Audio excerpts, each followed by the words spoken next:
નમસ્કાર મિત્રો, કે ચેનલમાં આપનું હાર્દિક સ્વાગત છે. હું દિનેશસિંહ રાઠોડ.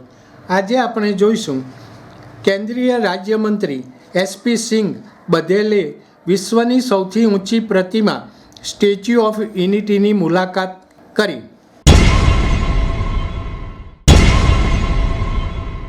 કેન્દ્ર સરકારના મત્સ્ય ઉદ્યોગ, પશુપાલન, ડેરી ઉદ્યોગ વિભાગના રાજ્યમંત્રી એસપી સિંઘ બધેલ નર્મદા જિલ્લાની મુલાકાતે પધાર્યા હતા.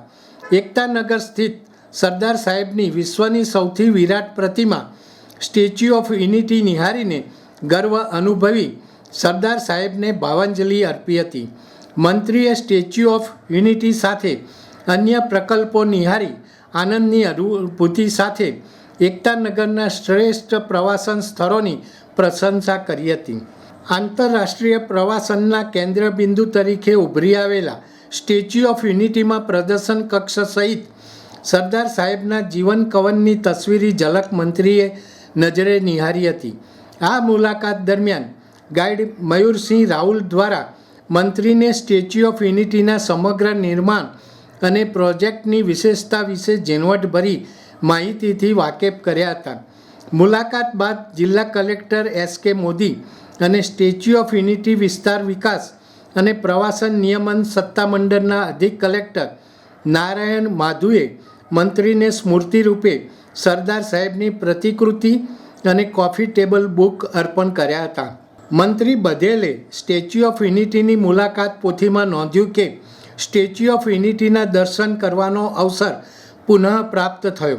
સરદાર સાહેબ જેવા વ્યક્તિ જન્મ નથી લેતા, પરંતુ ભારત માતાને ગુલામીની જંજીરોમાંથી મુક્તિ માટે અવતરિત થાય છે.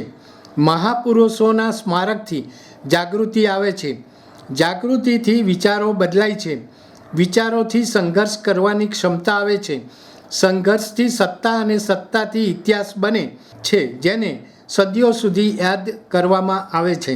એકતાનગર ખાતે આવેલા વિવિધ પ્રકલ્પો પૈકી જંગલ સફારી પાર્ક અને સરદાર સરોવર નર્મદા ડેમની મંત્રીએ મુલાકાત લઈ ગાઈડ પાસેથી ઝીણવટપૂર્વક માહિતી મેળવી હતી.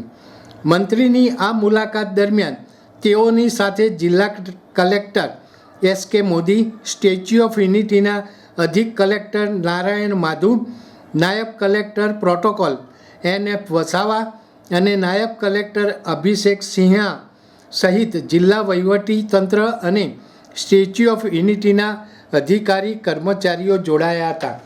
દર્શક મિત્રો, અત્યારે આટલું જ. આવા વધુ સમાચારો માટે જોતા રહો કે ચેનલ. નમસ્કાર.